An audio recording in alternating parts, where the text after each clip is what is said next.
roll that beautiful bean footage.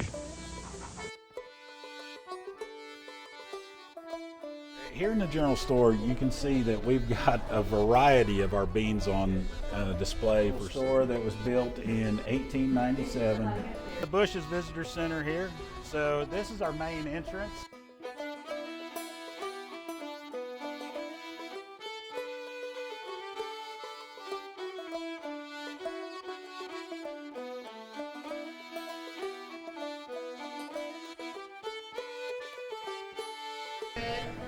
We got our chili pot with grilled cheese. Can is rolling over the top. So we're actually located just here.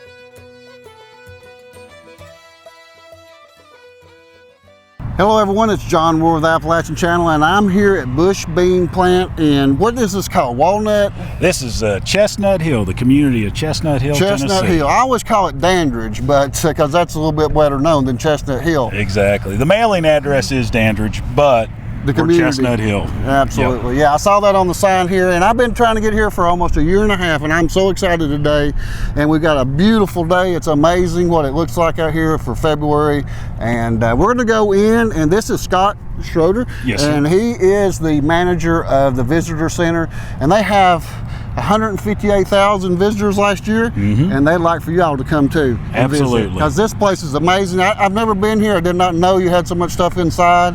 And they've got interactive exhibits. They got a cafe, a restaurant here, and a general store. And we're going to go in and hear about the history, how the Bush family started this iconic business. And you know, everybody's seen the commercials, Roll That Beautiful Bean footage. Absolutely. And Duke the dog, everybody knows that kind of propelled you into the Bush company into stardom almost, I guess. It has, and this year is actually the 30th anniversary of Roll That Beautiful Bean footage. Oh, really? It's been 30 years.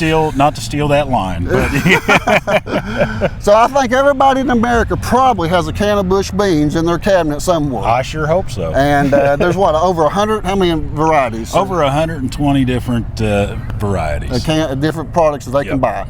And we're going to get ready to go in. You want to see what's inside, guys? Let's go. Like I said, everybody likes seeing this when we go to put it away at night, and they hear it start up. You can't beat it. It brings people back. So do you have one person designated, that's their job, to take care of the truck and keep it clean? We do, and actually we're going to meet him here in a little bit. Oh, okay. You met him earlier. Dennis helps us with that quite a bit. Okay. I'm sure he likes doing that, I'm sure. He does. He always likes to blow the horn as he goes out.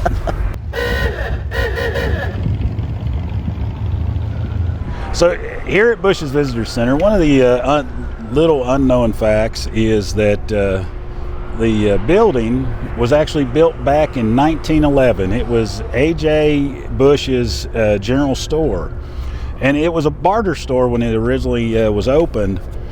And throughout the years before it became Bush's Visitor Center, it actually served as a bank to the community. There was a gas station here. There was a cafeteria many, many years ago. And it's just evolved over the time. And now it's Bush's Visitor Center. It's our family museum, our general store, and our cafe. So one of the things people enjoy doing is getting their picture taken with Jay and Duke, and we're not able to have Jay and Duke with us all the time, but the cutouts really make a difference for people and make memories. So is this the same truck we're looking at over here, this picture here as well? Yep. It's a different truck? Nope, that would be the... That's all right, ain't it? It is. Most of their plants over this way, I guess. Yeah, so the facility, the plant, the history on this is we used the old plant that we grew up with was right on the other side of the road. And in the early 2000s, we actually built the new facility, and it opened up in 2003. It's a state-of-the-art manufacturing facility that is one of the best in the world, I'd say. That's where all of our Bush products are produced and made, right here in Chestnut Hill. All right, so here we've got the old Bush home. It was actually built in 1909, and over the years, many generations of the Bush family actually lived here in the old Bush home. And there's old stories that I'll share with you here in just a little bit. Now, the Bush home actually isn't open most of the year. We actually open it up for about a week and a half at the holidays around Christmas, usually the second or third week of December. But we dress it all up for the holidays, and people enjoy coming in to see it. We actually, some of the stories that family members have shared with me over the years is the Bush home was right next to the old manufacturing facility. Behind me would have sat our old manufacturing facility. And the family would get used to hearing the cans going down the line. And that makes that jingling sound. And when that stopped, it would actually wake people up. And so just like you get used to living next to a railroad track or something, they got used to hearing that background noise. Well, when the background noise would stop, many times their father would actually go down to the facility at night to see what was wrong and actually help work on the lines. And then they said many times he'd come back, grab breakfast, get cleaned up, and then go to his other job. So the Bush family actually, so AJ and Sally, they began living here in 1909, and they passed away in 1946. And so almost 40 years that AJ and Sally lived right here in this home. So, and then it served second generation and third generation as a family home as well.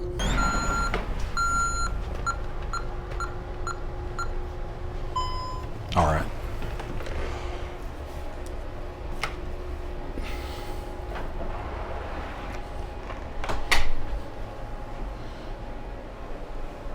This would have been like the parlor area back in the day. The kind of the little seating area to greet people. Down here, actually, the master was to the left. This would have been where AJ and Sally's room was.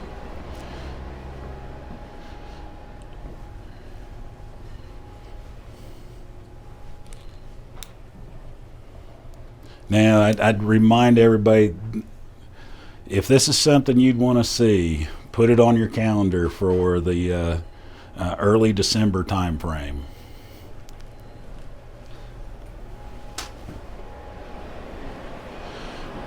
And over the years, the family home actually acted almost as a community center. There was times where salesmen that called on the plant or called on the general store, they actually would stay here overnight before they'd travel the next day or when they got in that night. And so there's upstairs, there was a boys' room, a girls' room, and like a guest room. So I'm not exactly sure if it had bathrooms in 1909, but I believe they were added on later. And one of the blueprints here, it actually shows the bathroom. It would have been at the very back corner of the kitchen. So that would have been the original, or it may have gotten added on to the original later.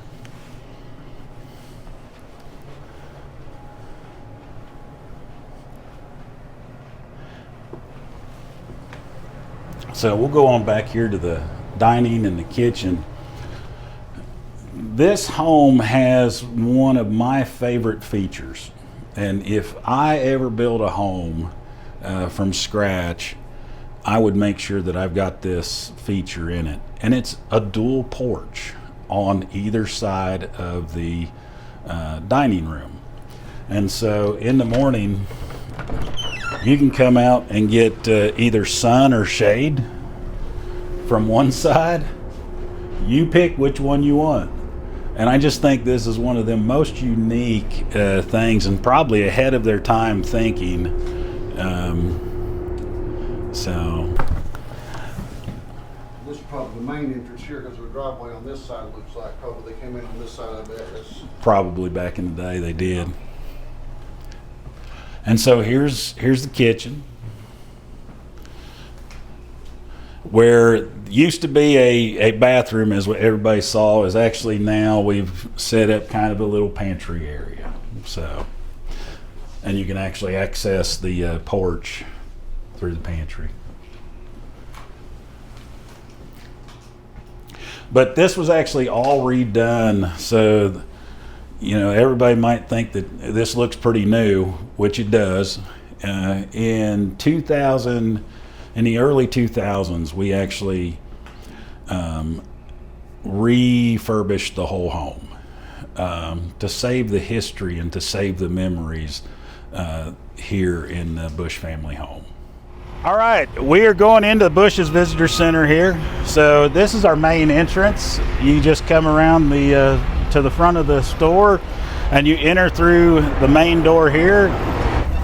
Hey Dennis, how we doing? Hey Scott, how are you doing? Oh, wonderful. Hey, we're showing folks from the Appalachian Channel our visitor center, and thought we could show them our little bean-filled corner of the world. We can sure do it.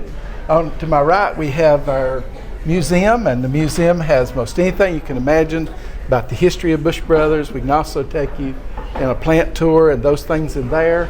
The general stores in front of us has 86 of the 120 labels that Bush's produces. Also has a lot of souvenir items and things, shirts and those things. And one of the most important stops, the restrooms on your left here. Here's the entrance of our family museum. It really blends history with today and future. And you can see that the backdrop to what we are today, it's what made us. It's all the labels and all the products that we used to produce, and now today we produce our baked beans, our variety beans, and a number of other products as well. Here in the museum, we have several different displays. The movie theater over here takes you on a plant tour. It's a 10-minute movie. It's the only way we do that. And then we have 4 movies that's set up here to take you through the history of the company. The first one will take you through how the company started. This one takes you through the store. And then the next one takes you through the World Wars, how it affected our business. And then the last video takes you through in 1969, how we got started with the baked beans and those type of things. There is things like the family Bible that's here, which is a big part of this family. This is the canning display here that talks about the different types of cans. The little red can is a hole and cap can. Those were tin, and they were made by using these tools here. The tomatoes down here were blanched in that particular basket, and then they were cut up and peeled and everything by the tools that the ladies used there. Dennis, can you give them a little show of what typically would have happened with the can? Sure. The hole and cap can is a tin can. When we were growing up, many times Mom would say, "We're having tin can food." Well, this was made by the tinsmiths here on site. Now, they were leaded cans and or soldered cans. The soldering iron was this right here, and it would be heated by the torch back here, and then the solder would be put on. Now, the solder was a silver solder, so we didn't have to worry about lead and those type things. It was a silver solder, safe to eat. This is called a hole and cap can, and the hole is right here. The cap goes on top this way, and what would happen is the tinsmith would make the can and hand it to the lady. She would take and blanch the tomatoes, and then she would take this tomato spoon and she would stick it down in the top, and she would core it out. Then she would peel the tomato, cut the tomato up, put it down inside this can, and then the tinsmith took it the second time and he soldered the lid on it. That's the cap, and then they would put it on like a heat source, like a wood stove, which would cause it to boil inside, and when it did, steam would come out of this little hole. Then the tinsmith took it the third time, put a dollop of solder on that, and that would seal the can, and it would pull vacuum, and that would preserve the can. So, and then in the 20s, a lot of the canners come together and develop this can, and this is called a sanitary can. Now the sanitary can is a steel can. It's very soft, it's very thin, so we put the ribs to give it some strength. It has a coating inside, which is an enamel coating. Many people have enamel pots and pans at home, and this is our cook pot that we cook in. It has the lid that has the enamel coating, and then the darker color here is a rubber gasket. Now this is a double seam, and what happens is this goes up on here once everything is in the can, and the seamer rolls this metal up, forming what we call a chime of the can. Now once the chime of the can is properly on there, there's 5 layers of metal and 2 rubber gaskets in this chime. This can now is called hermetically sealed. Nothing in, nothing out. But how do we cook in this without exploding the can? I'm glad you asked. The pressure that's built up inside of this is matched with the pressure on the outside, and we know how much pressure that takes, and that holds this can together, holds the integrity of this can together. Now the hole and cap can, they would run about 100 cases a day. These cans can be run at 1,000 cans a minute. You might say, well, that's pretty fast. Well, let me tell you how fast it really is. It's 1,000 cans a minute. It's 16 and a half cans every second.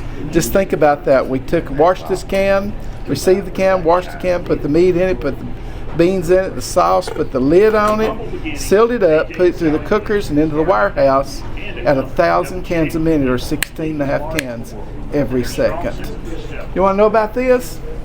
This pulley system, what happened there, before you had individual pieces of equipment that had motors and stuff on it, then you had a steam engine like that over there, and these are models of the steam engine.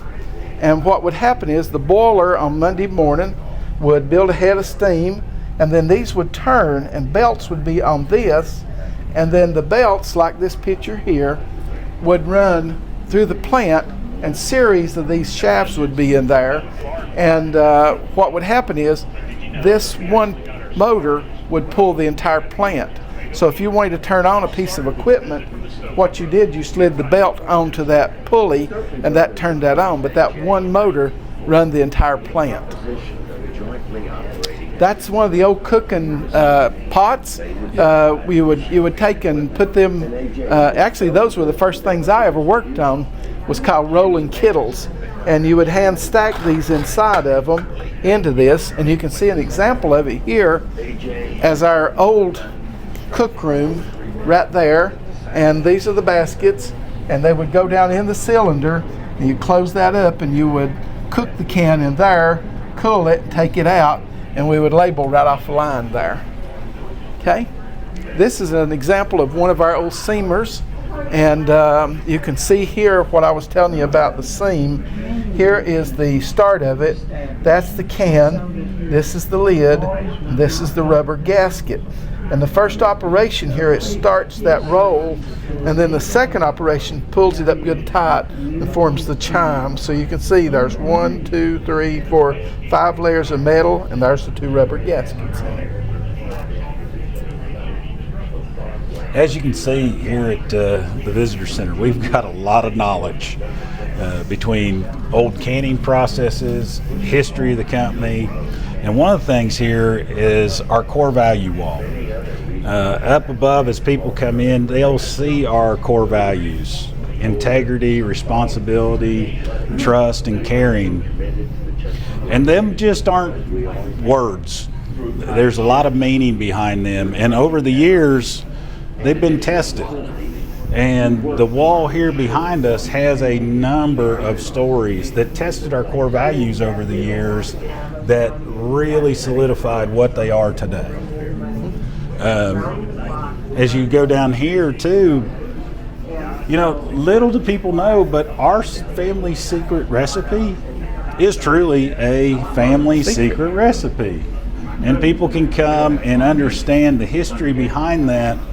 and how it came from Condon Bush, his mother Catherine Bush, to the actually producing it in our Augusta, Wisconsin plant. And it's what put us on the map. On the map. But Bush's Best Baked Beans went to market in 1969. So there's other things that happened throughout the years of the Bush Company, and little do people know that we are still family owned, and that's the way the Bush family wants to keep it for many, many years. And here's one of the things: roll that beautiful bean footage. Like I said earlier, this is the 30th anniversary this year. It makes 30 years that we have been running our commercial with Jay and Duke, and Dennis can tell us a lot more about it. But the first year, Jay was he was by himself. Duke wasn't in the commercial. Yeah. And it was decided to add Duke the following year. Yeah. In 94, the family decided to do, 1994, the family decided to do a commercial and try to broaden our people's awareness that Bush Brothers was going to be a more of a national company. And so Jay had been working that day, and he came for a tryout, and was the worst interviews ever, but he became our spokesperson. They saw something in him. And he was a natural fit. Jay was a comedian all the way. But he did the first commercial, and he said, "Hi, I'm Jay Bush, and I have the secret to the family recipe. And I'm not telling anybody." And he puts it in his mouth and chews it up. And the commercial did really well, and the company was very excited about the fact that Jay had done that and how the response that we had. Well, the family just suggested that if Jay did a second commercial, that there be a dog, because the granddaddy always had a dog beside him, a sidekick. Well, Jay suggested if it's going to be a sidekick, and I say it's mine, it should be mine. So his dog was a golden retriever named Duke, and so that's where Duke came from. Obviously, we weren't able to use his dog during that commercial, but Duke is very much a big part of our company. And on the second commercial, and I'll give you a brief explanation of that, he said, "Hi, I'm Jay Bush. I have the secret to the family recipe, and I've not told anybody but my best friend Duke, and he's not talking." And the camera focuses in on Duke, and he says, "Honest." And so from then on, everybody knew Duke could talk, and Duke has been a big part of our company even today. Most people come in, want to see Duke. They hardly ever ask for Jay, they want to see Duke. And so Duke is our spokesperson, I guess, now. Plant tour. Now, we don't do actual tours of our facility across the street, the FDA regulations, OSHA regulations. We do a video tour here, and people can come in here and enjoy the comfort of our bean seats. And this kind of gives you an idea what it's like out on the production floor. So the other thing that I'd say is, we've got our bean benches in various places. So if you need to take a rest and just sit back and relax, one of the things here, we've got our bean scale. If anybody wants to get their weight in beans, if you ever wanted to know, here it is. And it's one of the ones that's fun for the whole family because, nobody likes to step on a scale, but when it's in beans, hey, why not? And sometimes we try to get groups or families to stand on it, and we'll have them try to get 1,000,000 beans, and it's funny to watch how families react to it and everything. It is. It's one of the focal points a lot of people go to. Now, up here, we actually talk about our commercial and what Dennis had talked about earlier about Jay and Duke, and so people can watch some of our old commercials, and it takes me back memory lane. So, and then additionally to that, everybody wants to know what goes into making a commercial. And so if you look behind you here, there is the schematics, all the drawings, and all the effort that goes into making Bush's commercials. There's the storyboards. Miss Lily is a prop. We call her Miss Lily. And Jay had asked, or Duke had asked Jay, he says, "Are you ever going to let me sell the secret to the family recipe?" And Jay said, "Yeah, when pigs fly." So Duke puts Miss Lily out on the roof with her wing, and he says, "Just take a buzz around the house a time or two so Jay can see you." And he's trying to get that recipe so he could sell it. Duke could do anything. And then, I mentioned earlier, we are a family-owned company, and here we talk about what the efforts that we put into educating the family about ownership and everything that we're trying to do to maintain and keep Bush's a family-owned company. Okay. So how long have you been here working? I came to work for Bush Brothers in 1976. Oh, really? And so I've actually worked for 3 of the 4 generations, but I've not been here the whole time. I did leave. I retired out or left the company in 2000. Was invited to come back when the museum opened in 2010. But during the 10 years there between, I was also doing consulting with Max on some underground and some stuff. So all along, I've stayed involved with this company, even though I wasn't here throughout the years. So, been a big part of my life. I was asked yesterday, is this taping? I was asked yesterday why I stayed, and one of the things that I said was I always felt like I was adding something to the company, and I was always treated like family, and I can honestly say that. So that's why I've been here a long time. And then up here on our second level, we talk about what we're doing today, a little bit about farming. There's a few photo ops, our oversized spoon with black beans. We've got back behind you our giant bean. We are all about beans. We've even got tic-tac-toe. Dennis has never been beaten at tic-tac-toe. So I would challenge you to come in and play him in a round. Because so far I've never been beat by this. Hey, do you play tic-tac-toe, ma'am? You got to try to take him up for it. All right, let's set it up here. Now, whatever you do, y'all close your eyes on TV because we don't want people to know my secret. But what's your name? Misty. Miss Misty, you're our guest. You go first, okay? So, Misty, you're going to be the red bean. Well, Misty, I'm going to be the white beans. I win again. I have never lost a game. So, how about that? Thanks, Misty. Are we still friends? Thank you. Thank you for being such a good sport. One of the other questions that we get asked all the time is, where do our beans come from? And so this exhibit here shows people where we get our beans from. It's all over the U.S. North Dakota, Minnesota, Wisconsin, Michigan, all the way to California, Texas, Washington. So all over, and they're brought here to Chestnut Hill and canned and produced. And it's always fun to watch people go, well, I'm here.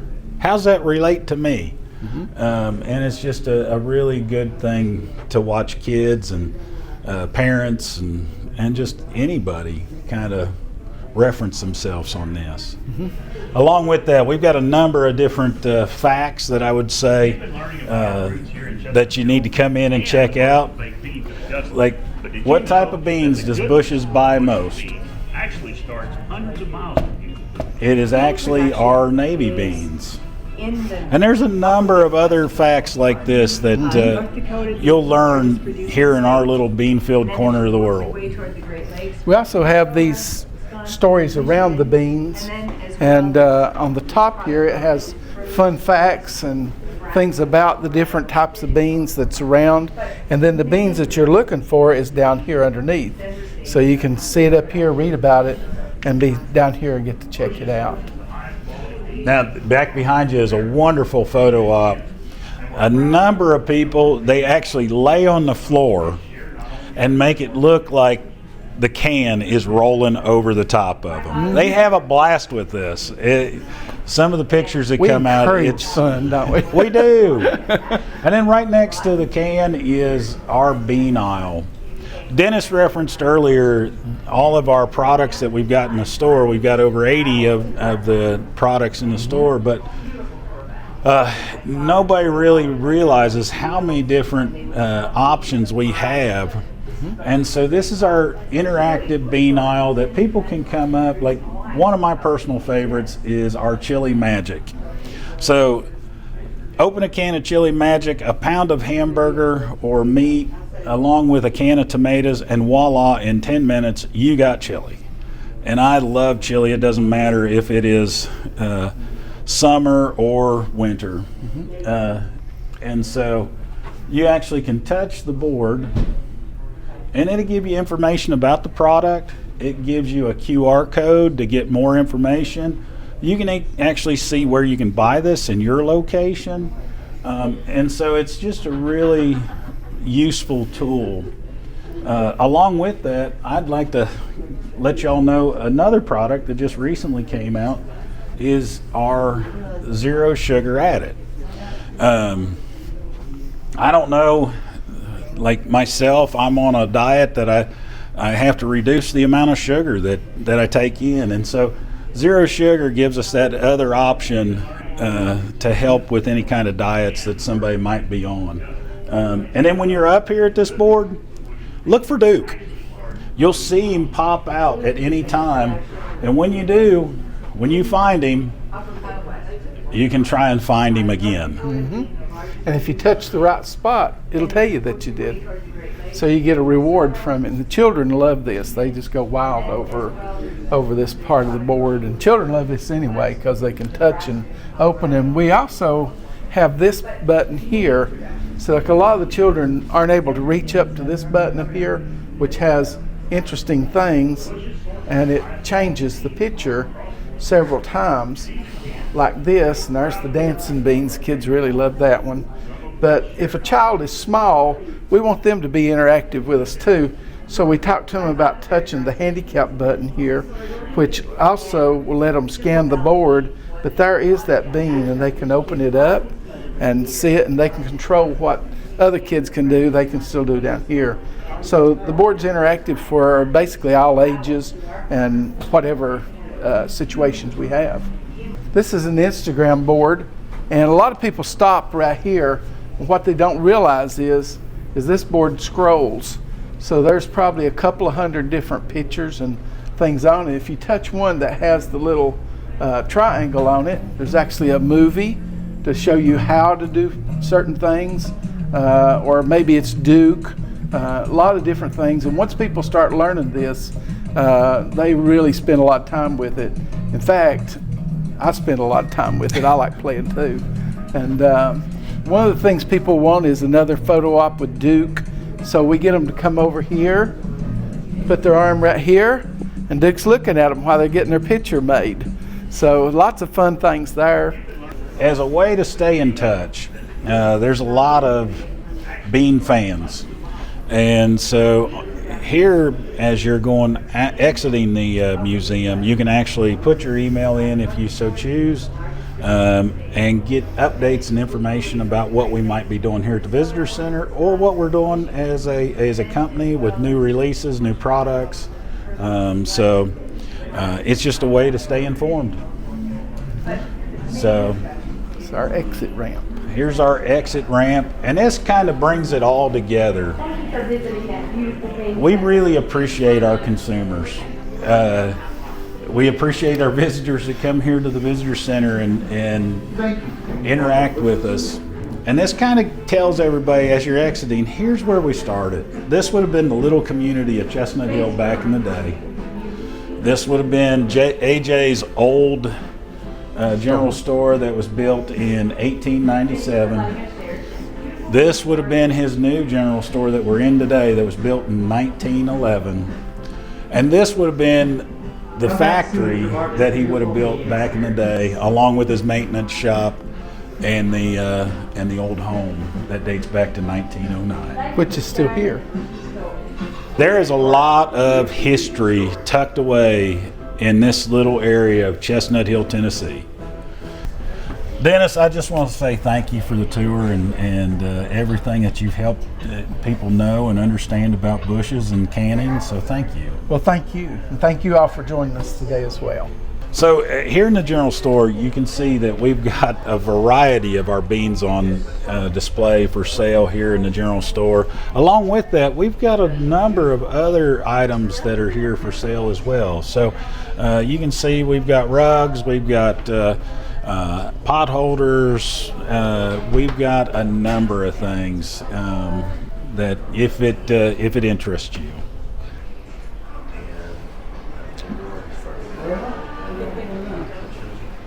Let's go up and check out the cafe.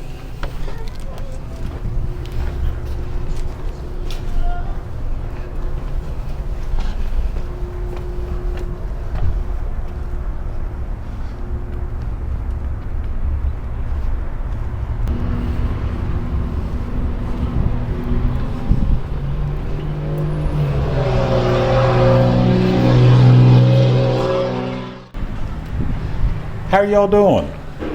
So here at the Bush's Cafe, we've got a number of wonderful sandwiches, entrees, and of course, Bush's beans. Today we have right here is our Bush's chili pot. We have our beans and cornbread. We have our vegetable plate. And we have our Bush's chili pot with grilled cheese. And then down here we have our sandwiches. We have our Rachel and Reuben and BLT sandwich. And then, you know, not only do we have our sandwiches and everything, but additionally we've got our chicken tenders and all of our other entrees. We've got our vegetarian friendly, but you've got to come and try some of the desserts. From our pinto bean pie, our chocolate pinto bean pie, to our banana split. They're all delicious. So you can't go wrong. And if you got a sweet tooth like me, it's going to be satisfied. Well, that sounds good. Let's go try some of that. Excellent. Come on in.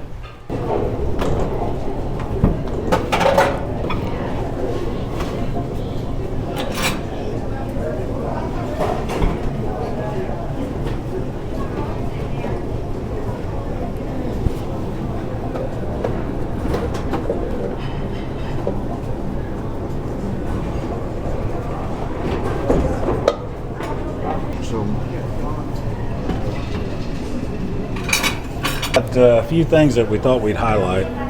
So we've got our signature pinto bean pie. So we've got our original and we've got our chocolate. Both are delicious. And yes, they are made with pinto beans. So this is like a pinto bean pecan pie, and this is our chocolate pinto bean pecan pie. Along with that, some other items that I would recommend is two of our best sellers is our chili pot, and then we've got our chicken tenders and baked beans as well. You can't go wrong with some good old baked beans next to chicken tenders. So delicious. It's a meal fit for a king. All right, so I wasn't expecting all this. I thought we were just going to get a little bit of a picture of some things, but you want me to try this? This is Absolutely. crazy. It is crazy, but hey. This is some good old country food or Appalachian food. Pinto beans and cornbread and chow chow, chili beans and fried chicken strips, and the world famous iconic Bush baked Bush's beans. baked beans, the original. How about that? And we've got chocolate pinto bean pie, and we've got original pinto bean pie. they're gonna want me to try it, so they get mad if they put food out and I don't try it. So yeah, I've got to take a bite of all of this. This has been a real treat today, Scott. It has been for both of us. This has been amazing. You know, that beautiful day to come over here, and while I'm sitting here doing this, you know, we haven't really talked about what your location is. When I say Dandridge or Chestnut. Yeah, so we're actually located just here at the edge of the Smokies. We're not too far from Dandridge, Tennessee, also Gatlinburg and Pigeon Forge area. So if you're coming in for vacation or something, we're maybe 30 minutes outside of Gatlinburg Pigeon Forge, and so it makes a really nice trip just to get away. You know, Gatlinburg's a wonderful place. So is Pigeon Forge to visit, but if you want to take a step back and just kind of have a relaxing day, come out here and visit us at Bush's Visitor Center, I'd say. We're open Monday through Saturday. The museum is open from 9 to 4, and the cafe is open from 11 to 3 in the winter, but in the normal months until 4. So Monday through Saturday, 9 to 4, and 11 to 4 here in the cafe. So, guys, listen, let me tell you something. This is real history right here. This is not a setup or a show or something put on.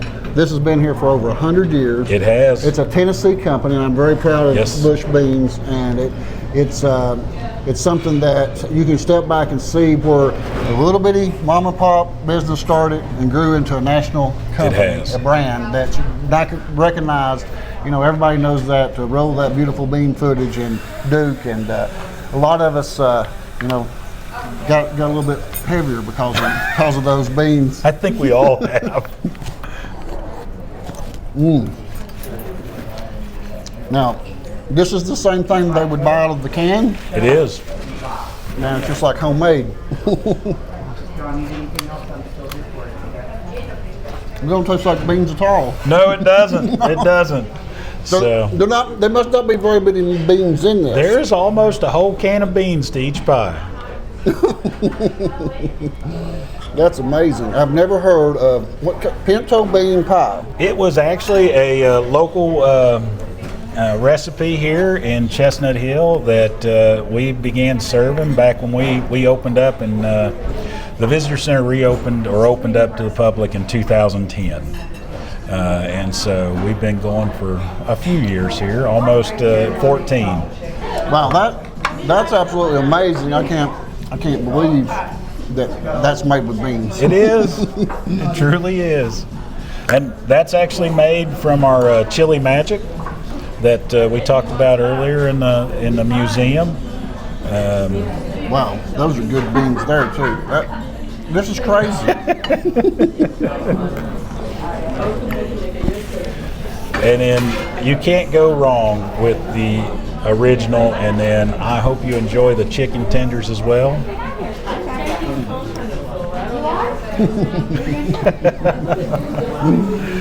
My goodness, I'm gonna have a box of this, okay? We will send you home with a care package. Well, Scott, this has been one of the most fascinating days that I can remember in a long, long time.